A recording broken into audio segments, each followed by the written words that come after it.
ஜெர்மனியில் நிதியை சேமிப்பதற்கான மாற்றங்கள் குறித்து ஜெர்மன் கூட்டாட்சி அரசாங்கம் திட்டமிட்டு வருகின்றது. இதற்கமைய குழந்தைகள் மற்றும் ஒற்றை பெற்றோருக்கான ஆதரவை அரசாங்கம் குறைக்கக்கூடும் என்று ஒரு அறிக்கை கூறுகின்றது. இது பல சமூக குழுக்களை கோபப்படுத்தியுள்ளது. தற்போது ஜெர்மனியில் 8 லட்சத்திற்கும் மேற்பட்ட குழந்தைகள் அரசாங்கத்திடமிருந்து குழந்தை ஆதரவு பணத்தை பெறுகின்றனர். பெற்றோரில் ஒருவர் பணம் செலுத்தாத போது இது உதவுகிறது. எனினும் புதிய திட்டத்தின்படி இந்த உதவி பெருமளவில் குறையக்கூடும்.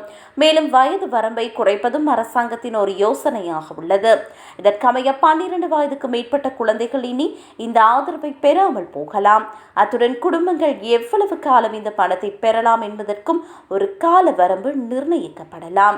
இது நியாயமற்றது என சமூக அமைப்புகள் கூறுகின்றன.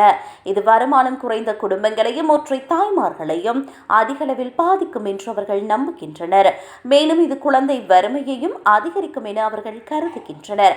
அத்துடன் உதவியை குறைப்பது குழந்தைகளின் வாழ்க்கையை கடினமாக்கும் என்று அவர்கள் எச்சரிக்கின்றனர்.